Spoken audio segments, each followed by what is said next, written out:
Fala galera que acompanha o canal Olho no Olho, tudo beleza? Maravilha, maravilha, mais uma vez aqui com vocês. Eu sou Fabrício Galvão e você está aqui em mais um vídeo na sua fonte de informações sobre lubrificantes, que é justamente o canal Olho no Olho. E claro, para você que está chegando aqui agora e ainda não é inscrito no nosso canal, quero te convidar para que você se inscreva.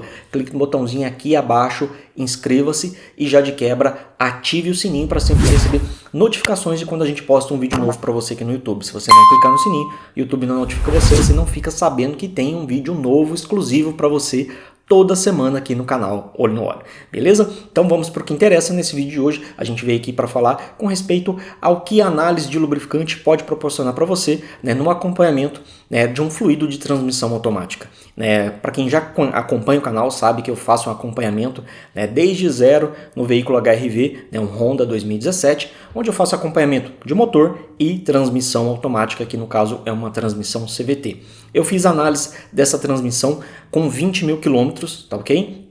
E posteriormente refiz essa análise no momento da troca com 40 mil quilômetros, conforme é prescrito pelo manual do fabricante para que seja realizada a troca dessa transmissão CVT com 40 mil quilômetros. Se você tem um Honda HR-V, por gentileza, se você não trocou o fluido do seu carro e ele já passou de 40 mil, te oriento que você faça a troca desse fluido o quanto antes, tá? Porque algo que eu comentei em um dos últimos vídeos aqui no canal, que o resultado, né, de uma troca excelente, né, que você vai ter um resultado ótimo, né, é justamente fazer a troca no período certo, no momento correto. Ou seja, se o seu veículo, né, independentemente de qual seja o modelo de transmissão, pode ser automática sequencial, pode ser CVT, pode ser dupla embreagem, né, pode ser até mesmo uma transmissão manual, dê o período de troca, faça a troca naquele período recomendado, tá? Por quê? O que vai acontecer?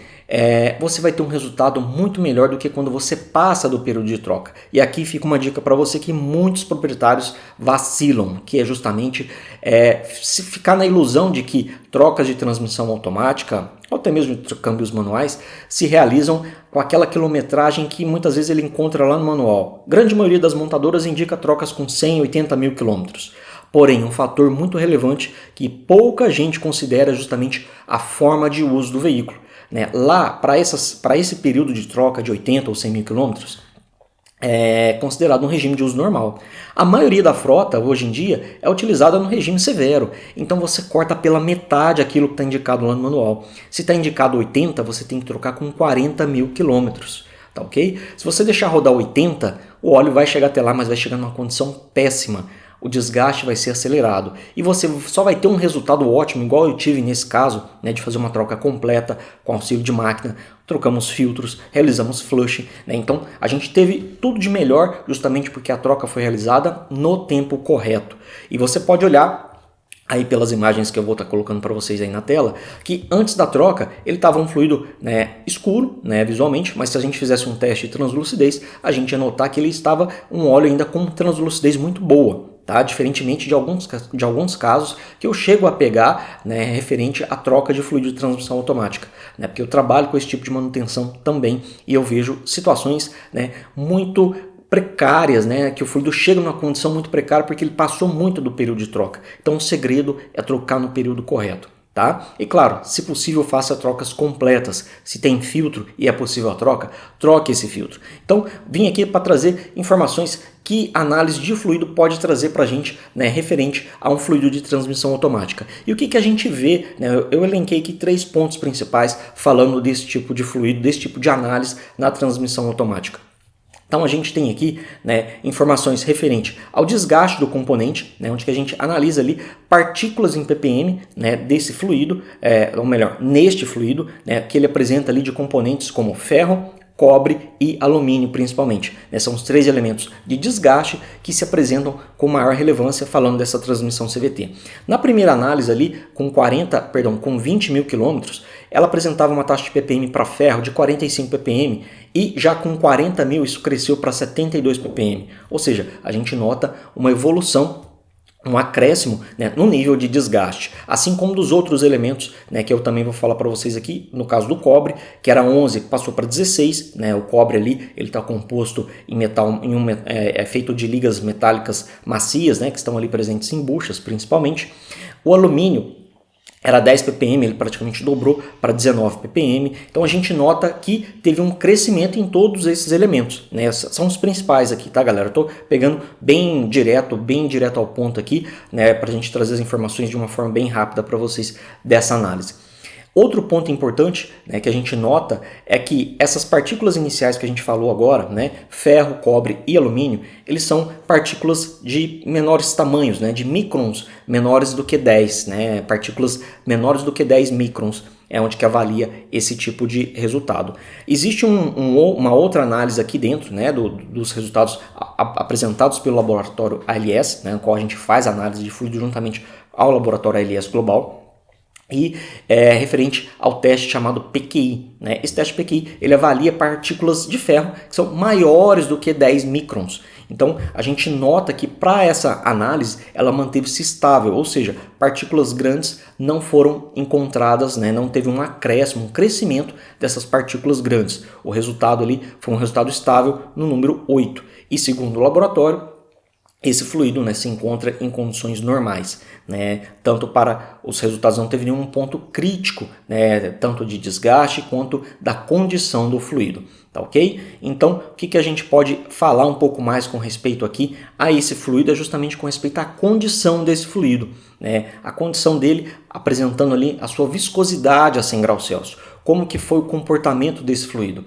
Infelizmente, eu não tenho aqui uma baseline, né, que seria a amostra do lubrificante novo. Eu não fiz análise desse lubrificante novo, mas eu consegui a informação de viscosidade a 100 graus Celsius desse lubrificante junto à ficha técnica desse lubrificante genuíno Honda. E aí ele apresentava, né, de início, né, falando de um lubrificante novo, 6,96 centstokes era a viscosidade dele a 100 graus Celsius. Na primeira amostra, né, com 20 mil quilômetros, esse comportamento, né, essa referência de viscosidade, ela caiu para 5,83 centstokes. Na segunda amostra, com 40 mil, já caiu para 5,44. Então você nota que a viscosidade tende a cair. Né? O lubrificante vai perdendo a sua aditivação, né? Esses aditivos que ele possui, né, que vão manter a viscosidade desse fluido a 100 graus Celsius, tende a se degradar, né? E consequentemente ele não consegue ir mantendo essa viscosidade, né, durante o seu uso. Então daí a gente vai notando que a necessidade de fazer a troca do fluido no tempo correto, tá ok? Outro ponto importante, né, que é o terceiro e último ponto, é justamente a questão da oxidação, que se manteve estável nas duas amostras analisadas. Na primeira amostra o resultado foi 51 e na segunda amostra 48. Claro que caiu essa oxidação, não, eu acredito mais que seja uma questão de variação ali, né, da questão, né, existe um range que pode variar ali, né, o resultado dos testes, então eu acredito muito mais que esteja dentro do desvio padrão, né, do equipamento, tá ok? Então ela se manteve praticamente estável esse nível de oxidação desse fluido, é claro que indicando que ele não está numa condição crítica, tá bom? Então muita gente, né, deixa para trocar o fluido num período além do ideal, e quando isso acontece, todas essas informações que eu acabei de falar aqui certamente estariam em condições muito piores. Então a gente não deve deixar esse fluido chegar nessas condições precárias, porque as condições, se a gente fizesse uma análise assim, né, a gente teria obviamente resultados, né, muito ruins, né, para um comportamento, para um desempenho de um lubrificante com a transmissão automática. Claro que futuramente eu posso tentar trazer aqui para vocês, né, se caso eu conseguir atender um veículo desse mesmo porte, que esteja numa condição atípica, seria interessante a gente fazer um paralelo aqui, essa comparação, a gente mostrar como que ficaria o resultado de um fluido que passou do período de troca. Né? Isso seria bem legal, uma pessoa que não fez a troca no período correto, para a gente agregar mais informações. Infelizmente ainda não tive essa oportunidade, mas caso eu tenha, eu volto aqui para trazer essa informação para você. O que eu queria mostrar justamente aqui é que se você não troca o fluido no tempo correto, as condições de desempenho que ele pode oferecer para a transmissão não serão as melhores. Então, por isso a importância de se fazer a troca do fluido no período correto, tá ok? Todas essas condições seriam, né, obviamente piores caso eu não tivesse feito numa condição correta do tempo de troca. E a gente só consegue ter esse resultado, né, de ótima troca justamente ali quando a gente faz uma troca completa, trocando filtros, né? Nesse caso foram trocados 2 filtros, transmissão CVT, no caso essa da Honda, ela possui 2 filtros, um no trocador de calor, outro lá no cárter. Super importante a substituição desses filtros e, claro, né, utilização de fluido de qualidade dentro do especificado. Isso é o mais importante de tudo, é usar um produto, né, dentro das características que o fabricante do equipamento exige. Tá, ok? Um outro ponto que eu queria falar aqui com vocês hoje, nesse vídeo, é justamente que eu fiz uma análise posterior, né? Eu realizei um flush, como eu falei no início desse vídeo, um flush nessa transmissão. O flush é a adição de um produto, né, que nesse caso foi utilizado o Motul Transmission Clean. É um produto utilizado para auxiliar a limpeza da transmissão, e o que eu queria relatar referente à minha experiência ao uso desse flushing é justamente o que ele pode trazer de benefícios, tá, ok? Claro que o resultado que eu vou apresentar aqui, ela não vai mostrar algo tão necessariamente assim notório com respeito à questão do flush em si, porque a gente tem que partir do primeiro princípio, né, de algumas considerações. Primeiro, a transmissão está numa ótima condição. Segundo, a troca foi realizada dentro do período correto, né?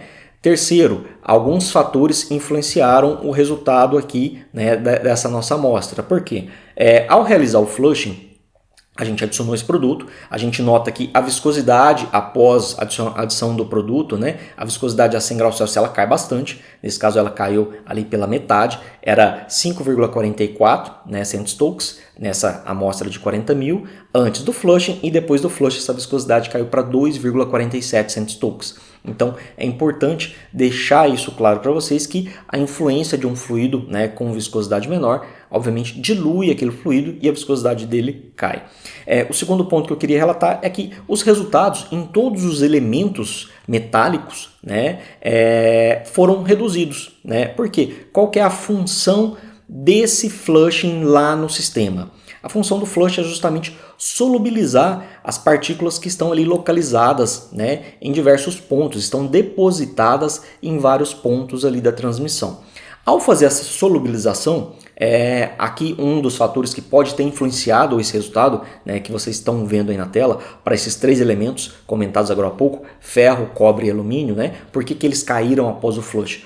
Pode ter ocorrido a influência, né, de um fator que é justamente o filtro magnético. Não vou falar que o filtro da máquina, né, que está acoplada junto ao sistema, realizando o processo de flush, ele está circulando pela máquina, então existe um filtro a mais ali, né? Existe o filtro da transmissão, 2 filtros na transmissão, um filtro na máquina, existe um terceiro filtro na transmissão, que é justamente o filtro magnético, o ímã. Aquele ímã, ele retém todas as limalhas. Então, se o produto, né, que realiza o flush solubiliza essas partículas, elas podem, obviamente, né, ficar retidas através desse ímã. Então a gente nota, né, que o ferro caiu de 72 para 59, o cobre caiu de 16 para 13 e o alumínio caiu de 19 para 15. Né? Numa análise natural, a gente poderia, né, imaginar que esse nível de impureza deveria aumentar. Né? Claro, sim, em alguns casos eles podem se tornar maiores, tá? Justamente porque pode ser, em alguns casos, quando a transmissão já passou do período de troca, né, essa influência pode ser mais significativa, o resultado dele, nesse caso, pode ser mais significativo, aumentando o número de partículas circulando ali na transmissão, e eu acredito que pode sim ter uma influência desse filtro magnético na retenção de partículas que foram, né, obviamente, ali removidas, né, de alguns pontos. Claro que um dos fatores que eu comentei logo no início agora, né, dessa segunda abordagem referente ao flushing, é a questão, né, de que essa transmissão está numa condição muito boa, né? Ela não está com níveis tão elevados assim de partículas de desgaste, né, que são essas 3 partículas principais, né, esses 3 tipos de metais, né, ferro, cobre e alumínio. Então, existe uma questão de variação também de resultados, né, um desvio padrão que pode acontecer, né, que ela poderia estar ali muito próxima de um desvio padrão, não apresentando assim valores tão significativos de aumento. Tá, ok? Mas fica aqui como uma experiência, né, referente ao uso desse produto.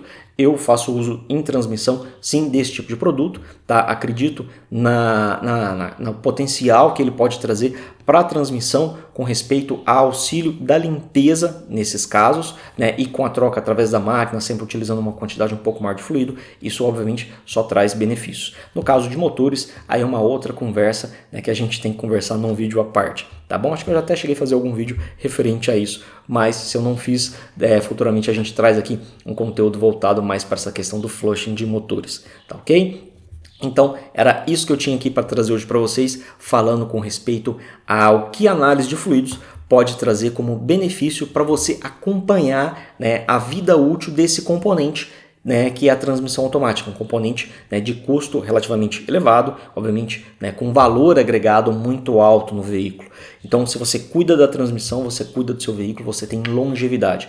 Se você não fizer a troca, meu amigo, pode esperar que mais para frente, se você não pagar o pato, alguém vai pagar o preço, né, vai pagar esse pato, né, de não ter sido realizada a manutenção preventiva ali no tempo correto. A negligência da manutenção é o pior prejuízo que se tem quando a gente fala de transmissão automática. Aí você troca o fluido, a transmissão começa a apresentar sintomas anormais. Muitas vezes isso acontece porque não foi feita a manutenção dentro do tempo correto, dentro daquilo que seria uma manutenção preventiva, usando uma boa prática na manutenção da transmissão, da troca do fluido da transmissão automática, beleza? Então espero que você tenha gostado desse conteúdo. Se você gostou, deixa seu like. Se você gostou mais ainda, compartilhe com seus amigos nas redes sociais. Espero ter ajudado você a trazer um pouco mais de informação, abrindo um pouco mais a sua mente referente ao que a análise de fluido pode trazer como benefício, não só na transmissão, mas no motor de inúmeros equipamentos, não só de veículos, máquinas, equipamentos industriais, caminhões, caminhonetes, motocicletas, qualquer tipo de veículo onde tem fluido, pode ser feita uma análise de fluido para acompanhar a vida útil desse equipamento. E claro, algo que a gente poderia, né, que não foi o caso aqui, mas tivesse acontecido de a gente ter notado alguma irregularidade, né, algum ponto específico ali com um desgaste muito acentuado, isso já seria um grande alerta, né? A gente já estaria atuando de forma preventiva, né, na manutenção dessa transmissão. A gente notaria que teria algo de errado ali, tá ok? Então é isso aí, galera. Acompanhem o nosso canal, né? A gente está aqui semana que vem trazendo novos vídeos para vocês. Um forte abraço, até lá, fui!